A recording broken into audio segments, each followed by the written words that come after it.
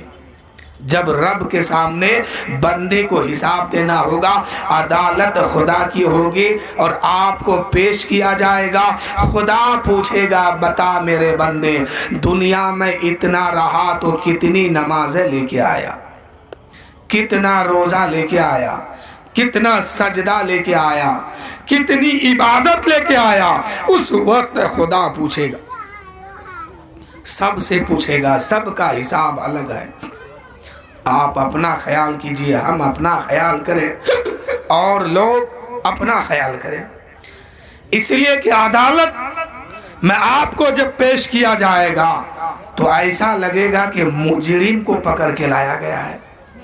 انسان وہاں مجرم بن کے کھڑا ہوگا اور ایک ایک لمحہ، ایک ایک دن کے بارے میں پوچھا جائے گا کہ بتا اس دن کی فجر کہاں ہے، ظہر کہاں ہے، عصر کہاں ہے۔ اور میرے دوستو حال ہم لوگوں کا کیا ہے کہ سب غائب ہے۔ کیسے حساب دیا جائے گا؟ ایک ایک رتی کا حساب دینا ہوگا۔ حضرت جنید بغدادی رضی اللہ تعالیٰ عنہ کی بارگاہ میں ایک شخص جو ہے تحفہ میں ایک چڑیا پیش کیا تھا، ایک پرندہ پیش کیا۔ حضرت جنید بغدادی رحمت اللہ علیہ نے اس کو شوق سے لے لیے اور ایک پنجرہ منگایا، اس میں اس کو قید کر دیا۔ ایک مدت گزر گئی، ایک دن جو ہے وہ چڑیا، وہ پرندہ جو ہے حضرت جنید بغدادی سے کہنے لگے، اے جنید بغدادی آخر ایک بات آپ مجھے بتائیے کہ آپ روزانہ اپنے دوستوں سے ملتے ہیں، اپنے احباب سے ملتے ہیں، اپنے گھر والوں سے ملتے ہیں، اپنے خاندان والوں سے ملتے ہیں، اور مجھے آپ قید کر کے رکھے ہیں، مجھے آپ قید میں رکھے ہیں، نہ مجھے رشتہ داروں سے ملنے دیتے ہیں، نہ گھر والوں سے ملنے دیتے ہیں، نہ اپنے برادری سے ملنے دیتے ہیں، آپ تو سب سے ملتے ہیں اور مجھے قید میں ڈال کے رکھے ہیں۔ حضرت جنید بغدادی نے جب اس بات کو سنا ہے تو رحم آیا اور فوراً اس پرندے کو آزاد کر دیا۔ آزاد کرنا تھا۔ اڑتے ہوئے پرندوں نے ایک بات کہی کہ جنید بغدادی میں اڑ رہا ہوں، جا رہا ہوں، لیکن ایک بات میں آپ کو بتا دیتا ہوں کہ میں اپنی زندگی میں صرف ایک دن میں ایک لمحہ اللہ کی یاد سے غافل تھا تو مجھے مدتوں پنجرے میں رہنا پڑا۔ ایک دن میں ایک لمحہ اللہ کی یاد سے میں غافل تھا تو مجھے قید میں رہنا پڑا۔ لیکن اے جنید بغدادی، جو انسان زندگی بھر اللہ کی یاد سے غافل ہے، نہ نماز ہے، نہ سجدہ ہے، نہ روزہ ہے، نہ عبادت ہے، جب عدالت خدا کی ہوگی، خدا کے سامنے جب پیش کیا جائے گا، اسے کیا وہ کیا جواب دیں گے خدا کے سامنے؟ اس لیے حضرت جنید بغدادی جو ہے اس چڑیا کے کہنے پر رونے لگے ہیں کہ افسوس، وہ چڑیا ہو کر کے ایک لمحہ اگر خدا کی عبادت سے غافل ہو جائے تو مدتوں اس کو پنجرے کا سزا ملے۔ تو ہم تو انسان ہے، تو جو انسان اللہ کی یاد سے غافل ہو جاتا ہے، نماز نہیں پڑھتا ہے، روزہ نہیں رکھتا ہے، عبادت نہیں کرتا ہے، سجدہ نہیں کرتا ہے، اس بندے کو جب خدا کے سامنے پیش کیا جائے گا یہ کیا جواب دیں گے؟ حضرت جنید بغدادی اس چڑیا کے کہنے سے رونے لگے۔ تو میرے دوستو، جب تک بندہ اللہ کو یاد کرتا ہے، اللہ کی یاد میں مست رہتا ہے، اللہ تعالیٰ اس کو رسوا ہونے نہیں دیتا۔ حضور کی حدیث ہے، میرے نبی فرماتے ہیں کائنات کی ہر شے جو عبادت اللہ کی کرتی ہے، تو میرے دوستو اللہ کے نبی صلی اللہ علیہ وسلم ارشاد فرماتے ہیں کہ جو جانور اللہ کی یاد میں مست رہتا ہے وہ ذبح نہیں کیا جاتا ہے، جو پرندے اللہ کی یاد میں مست رہتا ہے اس کو قید نہیں کیا جاتا ہے، وہ شکاری کے جال میں نہیں آتا ہے۔ اللہ کے نبی فرماتے ہیں سمندر میں مچھلیاں اللہ کی یاد میں مست رہتی ہے تو وہ مچھلی شکاری کے جال میں نہیں پھنستی ہے۔ بس مختصر 1-2 منٹ اور حضرت، اللہ کے نبی فرماتے ہیں جو درخت، جو پیڑ، جو پودا اللہ کی یاد میں مست رہتے ہیں کلہاڑی اس پہ نہیں چلتی ہے، اور اللہ کی یاد سے وہ غافل ہوتا ہے تو پھر اس پہ کلہاڑی چل جاتی ہے۔ تو میرے دوستو، ہم تو انسان ہیں، ہمیں کتنا یاد کرنا چاہیے۔ وہ پرندہ ہو کر کے، وہ مچھلی ہو کر کے، وہ پیڑ پودا ہو کر کے اللہ کی یاد میں مست ہے، تو ہم تو انسان ہیں، ہمیں اور زیادہ مست ہونے کی ضرورت ہے۔ اللہ کی بارگاہ میں دعا کیجئے کہ مولا ہمیں تو اپنی محبت میں جلا، اپنی محبت میں اس دنیا میں رہنے کی توفیق عطا فرما، اور مولا مجھے سجدے کی توفیق عطا فرما۔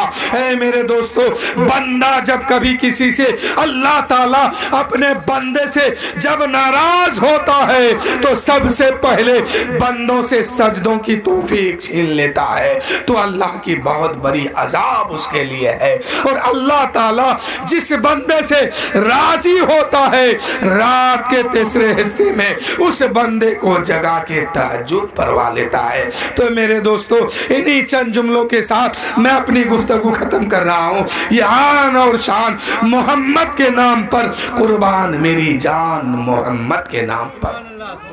اب آپ کے سامنے حضرت علامہ بشیر صاحب تشریف فرما ہے، اور کچھ ہی دیر کے اندر کرسی خطابت پر جلوہ افروز ہوں گے، ایک شاندار بیان آپ سماعت کریں گے۔ اللہ تعالیٰ کی بارگاہ میں دعا ہے کہ اللہ تعالیٰ ہم سب کو سمجھنے، سیکھنے اور دین پہ چلنے، صراط مستقیم پر قائم رہنے کی توفیق دے۔ شاعر کہتے ہیں یہ آن اور شان محمد کے نام پر، قربان میری جان محمد کے نام پر، اور سر جب امام پاک کا تن سے جدا ہوا وہ پڑھتے رہے قرآن محمد کے نام پر۔ اور جس دیش میں آپ ہیں، ایک شعر سن لیجئے کہ بھارت ہے، بھارت میں خواجہ سنجر ہے، اسی لیے بھارت ہوا ہے مہان محمد کے نام پر۔ وآخر دعوانا الحمدللہ رب العالمین۔ سب کوئی مل کے پڑھیے لا الہ الا اللہ محمد رسول اللہ صلی اللہ تعالیٰ علیہ وسلم۔ آئیے حضرت کے آنے سے پہلے بس ایک نعرہ زوردار سے لگائیے تاکہ استقبال بھی ہو جائے اور مجمع بھی گرم ہو جائے، اور آپ لوگ سننے کا موڈ بھی بنا لیجئے کہ نعرہ تکبیر، نعرہ رسالت، غوث کا دامن، خواجہ کا دامن، مخدوم اشرف کا دامن، مسلک اعلیٰ حضرت، نعرہ تکبیر، نعرہ رسالت۔ آئیے حضرت